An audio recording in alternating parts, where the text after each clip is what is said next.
नमस्कार. स्टेजवरती सगळे मान्यवर, माझे मित्रमैत्रिणी आणि पत्रकार मित्रमैत्रिणी, सगळ्यांना खूप मोठा नमस्कार. आज एका खरं म्हणजे प्रवाहाबरोबरचं नातं 10 वर्षापूर्वीचं होतं आणि त्यानंतर माझा लपंडाव चालू होता की कधी पुन्हा प्रवाहाशी माझं नातं जोडलं जातंय. आणि मी खरंच खूप मला एक तर आनंद झाला, पण थोडं टेन्शनही आलं की जेव्हा मला या भूमिकेसाठी विचारलं. कारण आत्तापर्यंत वेगवेगळ्या माध्यमातून मी, जसं तू म्हणालीस की गोड भूमिका करत आलेली आहे किंवा नायिकेच्या भूमिका केलेल्या आहेत, आणि खलनायिका हे खरंच खूप मोठं चॅलेंज आहे.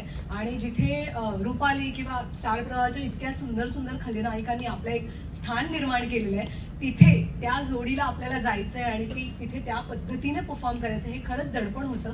पण मला खूप आनंद अशासाठी झाला की ही जी पूर्ण टीम होती, एक तर सगळ्यात आधी एवढं मोठं चॅनल, नंबर 1 चॅनल, आणि त्यानंतर कोठारे विजन सारखं प्रोडक्शन हाऊस, आणि एवढी सुंदर टीम माझ्याबरोबर, लेखक, दिग्दर्शक, सगळीच मंडळी इतकी सुंदर होती की मला असं झालं याच्यापेक्षा आणखीन काय माझ्यासाठी वाढून येणार होतं. एवढं पंचपक्वान्नांचं ताट माझ्यासमोर आलेलं आहे आणि हे माझ्यासाठीच आहे, तर आता ते किती छान करायचं हे माझ्या हातात आहे. आणि त्याकरता अर्थातच या सगळ्यांचा विश्वास, मला त्या रोलमध्ये म्हणजे व्हिज्युअलाइज करणं की मी ते करू शकेन, याच्यासाठी चॅनलची अख्खी टीम, प्रोडक्शनची टीम, डिरेक्शन टीम, या सगळ्यांनी ते व्हिज्युअलाइज केलं, मला त्यासाठी पात्र समजलं.